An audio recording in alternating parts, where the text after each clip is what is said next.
pour ton appétit nombre de encore une fois nazo ko rappeler bino que tozali en direct il y a à travers le monde en direct à YouTube sur www.com dosta télévision au Kozama Masolo Mboka à travers émission Vérité plus 643 et commission et comment plutôt na programme ya dosta télévision to bike Congo démocratique politique et lisusu mbutu ndinga osakanate to ta départ d'autres élections il y a ba bureau il y a ba assemblée provinciale to ko salema récemment a mena assemblée provinciale à Kinshasa tout le monde pasteur Godin Poyo azali membre à PPRD to FCC Lelo donc Kabila a récupéré déjà assemblée provinciale à Kinshasa pe na quelques provinces déjà élection ba sénateur et to ko salema kaka na kati ko le Congo démocratique tout le monde FCC a battre record donc 90% FCC azoko mené bango mais ba combattre des pes ba tomboki ba lobi que non Félix a bango vérité ya ba corps fantôme o asinaki na Joseph Kabila na Mbujimai batumi bandako ba député na bango batumi ba bureau ba député na bango bazoko beta bango ba violer ba mama ba beti batumusu ba innocent ba kufi même ba policier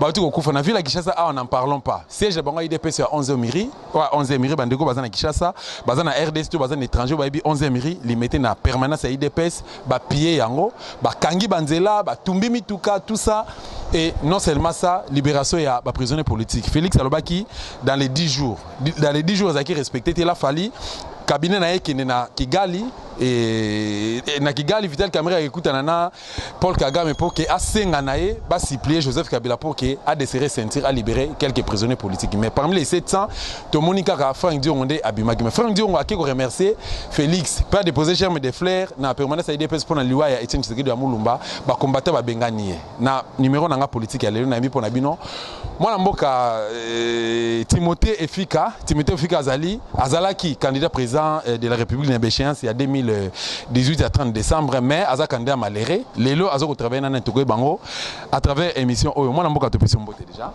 mbote ndeko dosta merci une fois de plus pour l'invitation donc je suis entièrement à ta disposition voilà bande bozo landa biso à travers le monde Timothée Lenoir. Comment est-ce que yo bituma makasi yo bundaki avant l'élection la période de l'élection tant que comme quand même na pré-campagne to monio ozaki vraiment furo et au moulo tambola à travers la RDC puis ozaki même na contact na bande ko diaspora na couvrir qui conférence de presse organisée qui l'autre vraiment ozaki na population na simana o batu bakwa ki na idéologie na o mais qu'est-ce qui fait que o échoué donc na élection oyo échoué na yo botikeli batu mususu baleka na bango mais ko expliciter bande ko zone na biso ba comprendre. Non, moi étant politique, j'avais déjà bien dit dès le début que la CENI nous a présenté un travail bâclé. Un travail bâclé, c'est un travail mal fait. Tant que CENI et sa composition, il y a nanga et consort, il ne faut jamais s'attendre à quelque chose. Mais comme on est politicien, il est de notre devoir, il y a qu'à continuer Bitumba. La lutte politique, la lutte à gros bébé, tout va dans la musique aux observer. Il faut être dedans. Il faut être dedans. J'étais candidat président Boyebi. Et récemment, on a appelé candidat sénateur. J'ai parlé avec la plupart, il y a des députés provinciaux, on s'est mis d'accord. Parce que dans la politique, il y a des politique, c'est accord. J'ai dû rassurer Banani, comment on appelle, les députés provinciaux par rapport à l'accord de Salaki. Mais bon, malheureusement, il y a eu ce qu'il y a eu. Dieu aidant, moi je suis très souple d'esprit. Et quand je suis engagé, politique à Congo et Zabongo, les gens sont trop faibles. Malheureusement, on se pose la question de parce que la plupart des bateaux, des députés nationaux, des députés provinciaux, des choses, comment on appelle, gouverner, des ministres, et que ça a un plan, bateau préparé dans le côté. Mais donc, nous acceptons comment les choses marchent, mais ça veut dire que, quelque part, au nom de la démocratie, vu que le combat est pacifique, il faut accepter. Mais nous observons pour ce que on va nous soulever population et comme déjà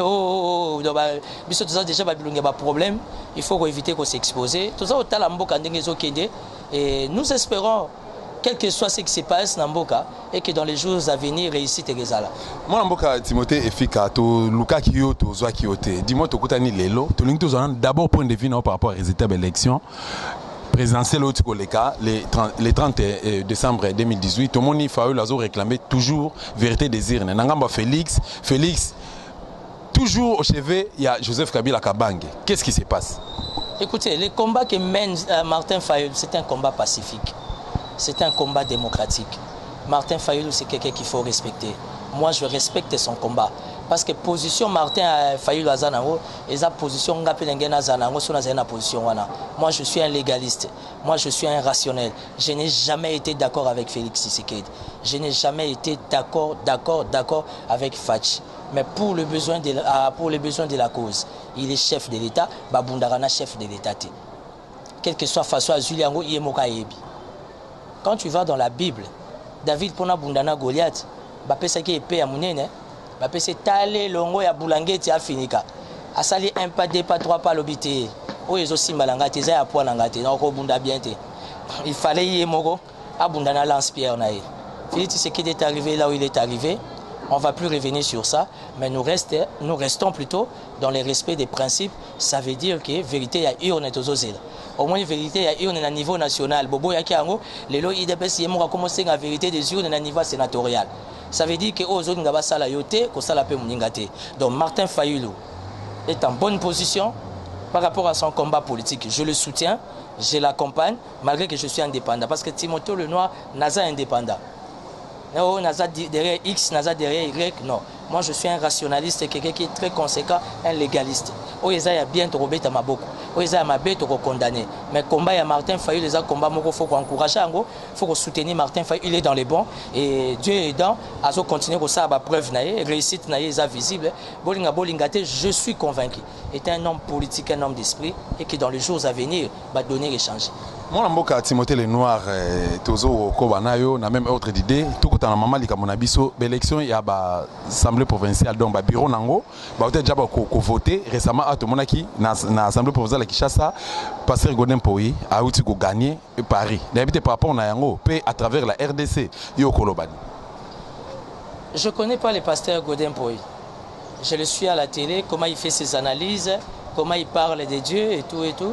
Les circonstances de la vie et comme ici est président de l'Assemblée provinciale, moi je ne suis pas un aigri, félicitations. Je les félicite et ça chance naïe. Au moins Ibiso, Timothée Lenoir, toi le cas Martin Fayulu, à toi boy to diriger Kamboko parce que c'est dans les plans de Dieu. Mais cela n'empêche pas ceux qui montent à Zawana et ça azui toutes les médailles. Pasteur Godin Poyi, je les félicite. Composition et bureau et assemblée provinciale, je les félicite. Mais pas si l'assemblée provinciale a tenu compte n'a pas si y a personnel. A tenir compte, il n'y a pas si personnel. Personnel et assemblée provinciale et souffrir ming. Donc, Pasteur Godin Poyi, qui est un homme de Dieu, qui est aussi, dans le domaine de la régie financière, il y a comment se mouvoir en termes de finance. Il y a ces institutions. Mais tu as reproché, tu as contesté, non, il est du FCC, il fallait qu'il y ait alternance, c'est ça, selon le mot alternance. Il fallait qu'il y ait tout le monde a le FCC, a zongi l'issous la direction à Moka. Donc, tout le monde Félix Azan a été président qui a étiquette, donc Félix Azan a été mais na senior so Kabila Vimbi. Moi, je n'arrive pas à comprendre. Pourquoi vous parlez tout le temps de Kabila? Kabila est fini, même spirituellement. Kabila Azate, oui que Yuma Mutabeta Yanke. Félix Nakata Bolingo un jour il comprendra. Mais vous avez suivi les déclarations de Macron. Sur le commune à niveau, Macron va l'obéir à Félix. Sur le Félix a compris, tant mieux. Tu sais les pouvoirs spirituels. Les pouvoirs, quand tu n'arrives pas à bien conserver Ango, combattre l'Ango, et qui maillot. Pour preuve, Talabato, Nyoso, Mingi Bazalaki pendant 12 ans à Bazate. Si aujourd'hui, soi-disant, Pasteur Godin Poyi FCC, est-ce qu'étant vraiment rationnel, légaliste, politique à solo, tout ça on a besoin de FCCT, toi on a besoin de cacheté, toi on a besoin de la Mokate. Nous voulons des autorités de cœur. Oh, bah, Sungamboke Kendeli Bosso. Bah, oh, bah, Zawana, oh, Yemoga Name Conseil, ça veut dire qu'il va nommer. Mouto va nommer. Ça veut dire qu'il va balancer à tout moment. Dès que tu as accord à Félix, il a été nommé. Tant mieux, il va s'assumer. Mais le plus important, nous voulons des champs, Oyo. Et puis, on va comprendre FCC apparemment est l'ongoué plateforme. D'abord, ils ont une personnalité juridique, à moins que je sois mal informé. On dirait FCCP comme une secte. Et comme il dit oui et amen. Ce n'est pas les paroles de l'évangile. Tu peux être du FCC, mais Pasteur Godin Poyi, c'est un homme de Dieu. Si réellement conditionnel, c'est un homme de Dieu, il doit bien faire, il doit bien s'émouvoir, en fait, d'aider la vie de Kinshasa et Kendeli Bosso. Mais soit quand il y a une logique à FCC. D'ailleurs, pour nous avoir FCC, ça sonne. Parce que FCC, ça a 12 ans échoué. FCC même, si on se maintenir dans l'institution, et ça a sonné. Oui, politique n'a absolument raison pour Mango. La moralité, les gens sont sans scrupules, gloire. FCC dans un pays organisé. FCC a bêti banzadi belé na match. FCC a sali chèque belé. Yango moni aboti moi na IDPS parce que aujourd'hui l'IDPS aboti nini aboti moi na IDPS. Ah bon? Lelo IDPS il faut présenter des excuses na bis au peuple par rapport à l'espoir au peuple à chacun na ba député provinciaux ou ba bimisi ba sénateur té. Mais l'IDPS a senga pardon na PPRD soit disant pour combattre à l'IDPS ba kendo boka PPRD mais ça c'est la folie ça. Mais finalement on comprend plus rien. Moi namboka Timothée les noirs. Tu as même ordre d'idée. Parti politique logo la IDPS au bango ba obeta tolo na 37 ans ya lit au bango ba bundaki. Justement Félix azui courage à côté maliboso ba combattre IDPS abi que non bo finga alsu maman Olivier Tazali maman na biso. Botika a critiqué Joseph Kabila, c'est notre partenaire politique. Et puis, lors il y a la manifestation à Bango, tout ça, dans Bango, c'est la pouvoir au Kabila, tout ça, c'est le d'accord. Chef fauteur Raïs, Joseph Kabila Kabange, na 11e mairie, na permanence à IDPS Bakomi, le père de la démocratie. Timothée Lenoir. Kabila a père de la démocratie. Kabila père de la démocratie. Mais les gens rêvent avec les termes. Kabila père de la démocratie. Par rapport à quoi? Si Kabila était le père de la démocratie, pendant qu'Aïbike, pardon, Azol a pouvoir, Arabe il sera prisonnier. Parce qu'en fait, il y a une chose. Il y a des prisonniers politiques et des prisonniers du chef. Tout à fait. C'est ça les malheurs de l'Afrique. Banane ma prisonnier politique. Ba prisonnier politique, ba koko kangayo boye, ba nini osambi ba bimisio. Mais prisonnier à chef ezo dépend na imer à chef. Tema chef ana kanda na yo. Ba dio mindonga na tilelo bazawana. Donc moi, je ne veux pas revenir dans ma gamba ya Félix Tshisekedi. Je ne sens pas sa présence, ça ne vient pas de moi. Je ne sens pas son implication en tant que père de la nation, garant des institutions, président de la République, chef de l'État. Ici, je parle comme étant politique, un homme d'État. Je ne sens pas la présence de Félix Antoine Tshisekedi. Au contraire, Félix Aza Kinois. Félix a vu que na cause utoro baluka na sima ndaku toko beta moi vers oui ka attaque banoko. Mais comment c'est fait, il s'est fait manipuler, danser comme ça. Bref, je remercie l'Éternel parce que bango moko bandeko ya base va revenir à la raison, va comment comprendre qu'il y avait une alliance, il y avait une histoire d'amour entre Félix et Kabila. Wapi babi misami kanda oyo eza ko attester à libala. Tu sais dos tanastet comme ce n'est plus notre combat. Il faut laisser les combats na bandimi ya IDPS. Parce que l'IDPS fait comme le roi parle, comme le roi secte. Moutasal m'a vu betele mabok. Moutabomi moutou betele mabok. Or, on a quatre IDPS, il y a des jeunes qui sont des intellos. Bah jeunes yo ba kabi ba vie na bango. Raison pour laquelle ngana CP la ba jeune balandara chibala. Lelo ba bali, ba komi ba indépendant. Siko ba o bazai na sima kabunda vini na bangoni. Nous ne voulons pas d'un kabound qui passe à la télé à Vimbi. Au fond, il n'y a rien. Non, mais ça va pas, non? Moi, je suis Timothée Lenoir, mais l'élection de sénateur, ça, les matomoni FCC abattre toujours record. Donc, IDPS, parti entre guillemets présidentiel, aucun sénateur n'a l'élection au du Koleka. Bande IDPS, Tomboki, Tomoni, Toumi Bandako, Toumi d'abord bureau, il y a un parti, ils en a 4, il y a FCC, entre autres, il y a bureau, siège à peu près 2 ans na veni direction il y a Sendoué et puis na mouvement ils n'en parlons pas ba tumbi bandako ba député na bango machin tout ça donc et puis voilà Timothée Lenoir nanga momusu bandeko balobi ke Félix Tshisekedi yé moko mutapesa ki mot d'ordre pas ba député IDPS ba voter mandeko FCC parce que zaki parmi bakor fantôme Sinaï na Kabila lecture des années ndeko journaliste soir non on a seti likolo oui, mais pour les journalistes, ils ont seti likolo. Pourquoi ils ont seti likolo? Ils ont seti likolo. Voilà. Pour nous comprendre que Timothée Lenoir, je suis un homme politique. Je n'ai pas faim. C'est-à-dire? Légaliste. Je suis désolé pour l'IDPS. Je ne suis pas de l'IDPS. Je ne peux pas m'attaquer à Félix Tshisekedi. C'est la première institution des chefs de l'État. Mais en âme et conscience, a vu que politiquement a échoué. Au moins, la victoire va FCC. Il ne faut pas te déranger. Les FCC bossent. Les FCC travaillent. Au sein de l'IDPS, les gens rêvent. Tu vas debout, tu as un pouvoir, tu as un pouvoir. Pouvoir, ils ont un fait, c'est qu'il dit, Aza président, il y a IDPS, Aza président, il y a République démocratique du Congo. C'est les pères de la nation. Mais quand on doit revenir dans l'aspect politique, son parti politique qui d'office IDPS, tant qu'ils ont maintenu capté, ils ont erreur, il y a visionnaire. Au besoin que tout entier, Félix Tshisekedi, chef de l'État de côté, Total Moutacha qui président AI. Politique, ils ont monde de Yewano Kangi Kanda, au bando Tomboke là-bas. Parce qu'il y a, comment dire, il y a une confusion, il y a des mésententes entre M. Kabound et les députés. Tout ça, là, il y a des nga nazala bandeko baza na UDPS nga na yebi situation ya UDPS parce que nazala ba cousin nazala bandeko o baza ba combattant butu na moi tozokuta tozosola quand monsieur moi posant membre ya UDPS pour na soni ndozo wanga nango siko parce que bozo bo esimbaté parce que bo pola jamais comment jamais yoka natikala jamais kozala kabiliste natikala jamais kozala tshisekediste nazala bembiste et puis j'ai le sang Bemba dans le sang. Hein? Donc j'ai le sang Bemba dans mon sang. Vous comprenez? Rien à voir entre parenthèses ou les liens familiales. Nazara n'espoir rébellion. Na supporta qu'injustice. Na supporta qu'impunité ou toujours vivre dans Bokate. Yango moninga nazara toujours contre. Na longue déjà stade à Rosana Simabato. Je préfère mener mon combat, observer, étant leader d'opinion, homme de contact. Mais si je pense, je vois un homme d'État qui s'approche vers moi, me fait une bonne proposition, je m'engage. Mais tout en restant dans le respect principe. Je suis allé accompagner, comment on appelle, Alain Daniel Shekomba. On a accompagné Daniel Shekomba, la directeur à campagne adjoint. Surtout il y a Daniel Shekomba. C'est parce que j'écris à Daniel Shekomba, j'écris à son combat, on a marché ensemble. Et jusqu'à aujourd'hui, on marche ensemble. Cela ne m'empêche pas, tant qu'il est indépendant, ce pays nous appartient. Ce pays n'appartient pas à Félix ni à Kabila. Ce pays nous appartient à tous Congolais. Nous devions voir l'intérêt général. En termes d'intérêt général, on est déçu par rapport au fonctionnement en Boka. Moi, je m'en fous de ce qui se passe à l'IDPS. L'IDPS, c'est un parti qui n'est pas organisé. Comment c'est fait? Mais c'est pas organisé, tiens. Parti politique, il y a un docteur en droit, Etienne Tshisekedi Diamoulou. Et après? Ils allaient organiser. Je crois à la science, moi. Je crois à la science. Parce qu'un gars, on est scientifique. Mais je ne crois pas aux professeurs. Badan Babomimboka. Kabila est entouré de 98% les éminents professeurs. Quel est le devenir de notre nation? Dans un bon français, quel est le devenir de notre nation?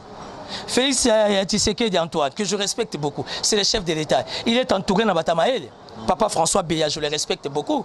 C'est une valeur pour notre nation. Le nouveau conseiller spécial. Papa Nanga, comment on appelle François Mwamba. Moi, je suis un homme rationnel. Bazaba Papo, Tangi, Bazaba valeur. Mais jusque-là, nous attendons des résultats. Nous ne voulons pas de blablabla. Vital Kamerhe, c'est une valeur.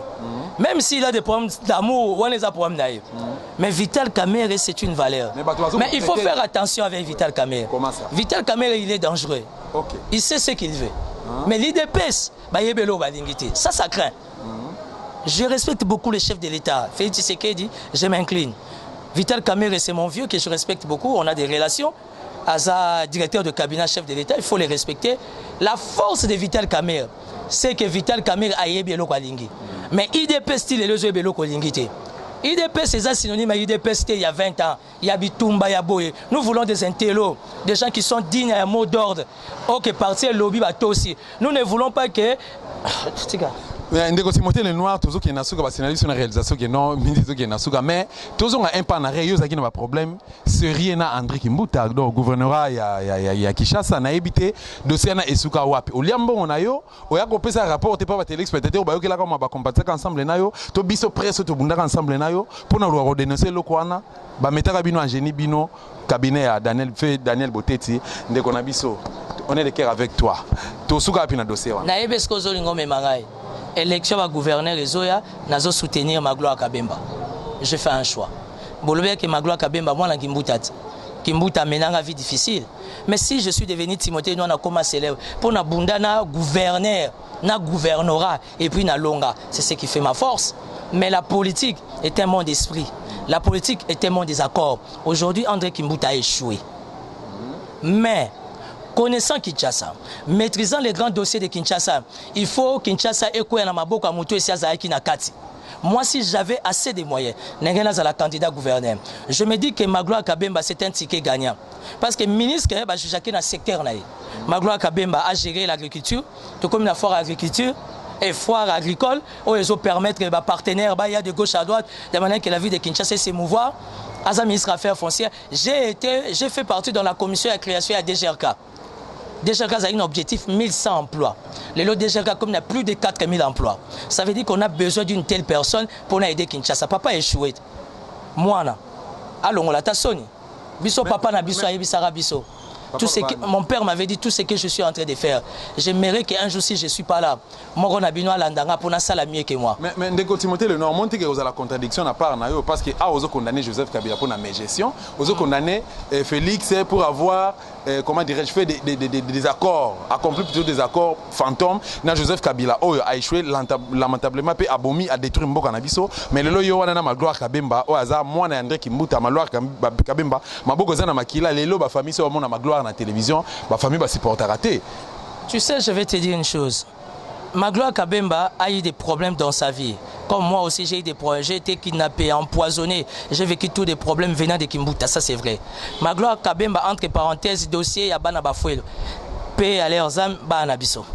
Yebisangaï, dossier au justice et Katinga na yoto na pouvoir ni. Mais Magloire Kabemba pour na soni na respect ya mboka au Congo démocratique, c'est que ya bana o yé abomisa na piscine na ya yebiseka liwana. Est-ce que koko suspendre de participation était éternelle na scène politique? Tu fais passer un message à Royo Kayo. Si un âme conscience il se reproche de quelque chose, il va le faire. Mais pour l'année Yoza, un de ses collaborateurs au Congo yebiseka non mon frère. Moi je ne suis pas collaborateur de Magloire, je suis un partenaire. Je pense que la vision qu'il a pour la Kinshasa, on doit lui donner la chance. Mais il y a un candidat gouverneur à Azumbong et pas Libanais na Indien. Bozo le bate. Bozo na candidat gouverneur mso auto bomabat na ba province. Aye Kinshasa le roi na mwasi a pembe atamula na ba policier. Gentilini Bilanga na sina reprocher qui. Ngana zotanga combat. Ngana tangi comment na sali ici. Je le connais pas. Je le connais pas. Non, je le connais pas. Je le connais pas ni de Ngana Timothée le Noir. Dosto yebi ngabi manga moko. Ngabi manga zana soma kombote. Moi, je suis Timothée le Noir, moi, la mère du désarmement. Mais au nom de la démocratie, nous sommes en train de mener un combat. Il est du devoir que tout le monde a la libre au choix. Moi, pour moi, connaissant bien Kinshasa, au moins, ça me pose. Et elle a un pire qu'il y a des gars. Il faut qu'il y ait un gouverneur flexible. Moi, j'étais de l'Assemblée provinciale. Dans nos beautés, ça coûte sur ma boko. Au lieu que tu aies besoin d'indemnité de sortir à beauté.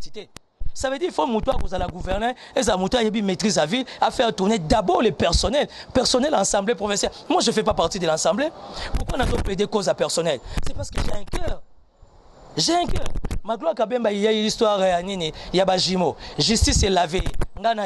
Justice, c'est la décision à la justice, la réunion, les agonos du chef de l'État. Dis-moi, toi et moi, qu'est-ce qu'on va faire? Justice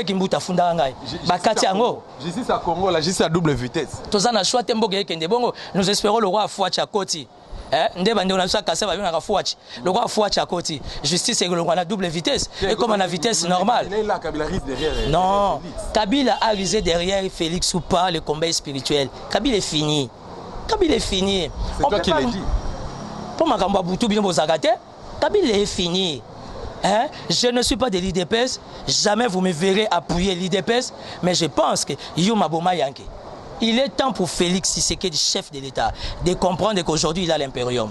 Les pouvoirs, on ne joue pas avec. S'il joue avec les pouvoirs, attends, Timothée le nom en Zamba pour y avoir disponibilité à Moutema, dans l'état d'esprit aux Alango. Voilà. Merci beaucoup Timothée le Noir, parce que l'émission émission Silina quelques secondes seulement. Mot de la fin, n'a pu ça impressionnant pour l'émission. Dans site de sa télévision. Merci, félicitations pour la site. Tu as bâti un grand travail, ils ont résisté, on se connaît. Tu es sorti de nulle part. Aujourd'hui, tu as un nom. Bandegwa diaspora, il y a bonne fois mais Bandegwa diaspora, ça la peu flexible. Comprendre que nous sommes en démocratie, que tout le monde est libre dans la vie. Timothée le Noir, on a candidat sénateur en 18. Mais je reste flexible. Nazo c'est la makamusu ezoya parce que photo bunda. Photo déstabiliser bato bien photo zaka na kati wana. Toi na choite na musika to longa bangote. Bobetsa mama bakute, je soutiens Magloire Kabemba. O bato zo ba mwana Kimbuta, papa échoué lamentablement. Soki mwana a relevé défi les plus importants. Eza Kinshasa yengenga, Kinshasa est décollé, to longa na ba schéma matiti na ba un paiement, bande kwa ide pes batika kwa mbuye biso. Oh Basiliki, oh Batumbi, Bakesenga pardon à PPRD. Tozo comprendre en côté. Li balango, li balambongo, IDPS na mbongo. Nde ba réseaux sociaux soloba.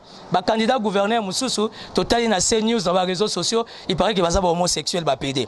Or que toza na pays moko nini au christianisme. Oh toza laïque, c'est le christianisme qui domine. Siko bolibo pesa sur gouverneur aza homosexuel, gouverneur a outé comme na province mususu, gouverneur a sangana na ba indo, soki ba indo pakistanien, secte ba yazi et l'équipe makasi. Et là que les autres problèmes beaucoup besoin de battre, c'est parce que les asiatiques politique va imposer banzame na Kinshasa, ce qui fait que même spirituellement Kinshasa est s'en sortir. Mais le Dieu de la Bible, Jésus Christ a reçu biso, tous ces supportanés, bateau va ça pouvoir. Bon, après ça, on a pété. Et ça sera automatique. Bomba image. Merci beaucoup. On a rentré ces Congolais, ces téléspectateurs à la télévision. Donc, yo soko landi, ceux qui ne landi te, beta kaka solo, soit on peut partager, ou s'abonner. Yéza bindego à s'abonner awa na émission Vérité plus 243 na chaîne Nabino, la chaîne du plus de la télévision. C'est comme la vraie information politique au Gopo Ripara. Mboka na biso Congo démocratique na rappelé bino que na pour Nabino Ndeko Timothée Lenoir et Fika Azali. Moko ba combattre la liberté na kati école Congo démocratique. Donc, après ce point de vue, les lois soutenir, Magloire Kabema, mais c'est seulement qu'il est contre Ruizea, UDPC. Merci à l'équipe Koso et à la télévision. Merci à l'équipe Martial à la prise de vie. Merci à Bino, très prochainement. Bye bye. Ingeta.